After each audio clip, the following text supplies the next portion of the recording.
മൂവാറ്റുപുഴയിൽ SIയെ കാറിടിപ്പിച്ച് കൊലപ്പെടുത്താൻ ശ്രമിച്ച സംഭവത്തിൽ രണ്ടുപേർ കസ്റ്റഡിയിൽ. പ്രതികളുടെ സുഹൃത്തുക്കളായ രണ്ടുപേരാണ് കസ്റ്റഡിയിലായത്. ഇവരെ ചോദ്യം ചെയ്തു വരികയാണ്. വിവരങ്ങളുമായി ഉമേഷ് ചേരുകയാണ് കൊച്ചിയിൽ നിന്ന്. ഉമേഷ്, അന്ന് വളരെ പ്രധാനപ്പെട്ട ഒരു വാർത്തയായി നിറഞ്ഞു നിന്ന സംഭവമായിരുന്നു 2 ദിവസം മുൻപ്. ഏതായാലും ഇപ്പോൾ ഈ പ്രതികൾ കസ്റ്റഡിയിലായിട്ടുണ്ട്, അല്ലെങ്കിൽ രണ്ടുപേർ കസ്റ്റഡിയിലായിട്ടുണ്ട്. ഇതുമായി ബന്ധപ്പെട്ടാണ് ഇപ്പോൾ നമുക്ക് മനസ്സിലാക്കാൻ കഴിയുന്നത്. പ്രതികളുടെ സുഹൃത്തുക്കളാണ് എന്നാണ് ഇപ്പോൾ അറിയുന്നത്. പോലീസ് ഇപ്പോൾ നമ്മളോട് വിശദീകരിക്കുന്നത് എന്താണ്? അതെ മനു, ഈ SIനെ കാറിടിപ്പിച്ച് കൊലപ്പെടുത്താൻ ശ്രമിച്ച ആ കാറിലുണ്ടായിരുന്ന യുവാക്കളുടെ സുഹൃത്തുക്കളാണ് ഇപ്പോൾ കസ്റ്റഡിയിലായ രണ്ടുപേർ എന്നാണ് പോലീസ് പറയുന്നത്. ഇവർ ഈ കാറിലുണ്ടായിരുന്ന യുവാക്കളെ രക്ഷപ്പെടുത്താൻ സഹായിച്ചത് ഇവരാണോ എന്നുള്ള സംശയം പോലീസിനുണ്ട്. അതുകൊണ്ടാണ് ഇവരെ ഇപ്പോൾ വിശദമായി ചോദ്യം ചെയ്തു വരുന്നത്.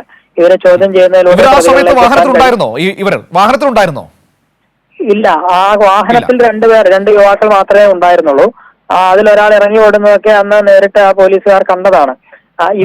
ഇത് കൂടാതെ ഇത് പുറത്തു നിന്നുള്ള രണ്ടുപേരാണ്. അവരും ഇവരുടെ അയൽവാസികൾ, സുഹൃത്തുക്കൾ എന്നിങ്ങനെ ഉള്ള ആളുകളാണ്. രണ്ടുപേരാണ് ഇപ്പോൾ കസ്റ്റഡിയിലായിരിക്കുന്നത്. അവർക്ക് ഇവരെ കുറിച്ച് വിവരം നൽകാൻ കഴിയും എന്നുള്ളത് തന്നെയാണ് പോലീസ് കരുതുന്നത്.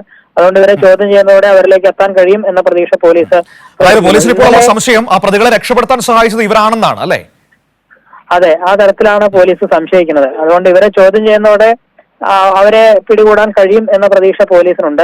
ഇന്നലെ വൈകിട്ട് 4:30ക്കാണ് ഈ സംഭവം ഉണ്ടാകുന്നത്. ഈ കല്ലൂർക്കാട് സ്റ്റേഷനിലെ SI EM മുഹമ്മദ് അദ്ദേഹത്തിന്റെ നേതൃത്വത്തിൽ വാഹന പരിശോധന നടത്തുമ്പോഴാണ് കറുത്ത നിറമുള്ള ഈ കാറ് നിർത്തിയെങ്കിലും പിന്നീട് ആ വാഹനത്തിൽ നിന്ന് പുറത്തിറങ്ങാൻ യുവാക്കളോട് ആവശ്യപ്പെട്ടപ്പോൾ അത് കേട്ടില്ല എന്ന് മാത്രമല്ല, കാറ് ഓടിച്ച് ഈ SIനെ ഇടിച്ചു തെറിപ്പിക്കുകയായിരുന്നു. അതിനുശേഷം അദ്ദേഹത്തിന്റെ കാലിലൂടെയും കയ്യിലൂടെയും ഒക്കെ ആ കാർ ഓടിച്ചു കൊണ്ടുപോയി എന്നാണ് പറയുന്നത്. അതിനുശേഷം SIനെ തൊടുപുഴയിലെ സ്വകാര്യ ആശുപത്രിയിൽ പ്രവേശിപ്പിക്കുകയും അടിയന്തര ശസ്ത്രക്രിയയ്ക്ക് വിധേയനാക്കുകയൊക്കെ ചെയ്തു. അദ്ദേഹത്തിന് മറ്റ് ഗുരുതരമായ പ്രശ്നങ്ങളിലേക്ക് പോയിട്ടില്ല, ചികിത്സ നൽകിക്കൊണ്ടിരിക്കുന്നുണ്ട്. ഇന്നലെ മുതൽ തന്നെ പോലീസ് ഈ പ്രതികൾക്ക് വേണ്ടി വല വിരിച്ചിട്ടുണ്ട്. അതിന്റെ ഭാഗമായാണ് ഈ സുഹൃത്തുക്കളെ ഇപ്പോൾ കസ്റ്റഡിയിലെടുത്ത് വിശദമായി ചോദ്യം ചെയ്തു വരുന്നത്. മനു, ശരി. ഉമേഷ് കൊച്ചിയിൽ നിന്ന് വിവരങ്ങൾ നൽകിയത്.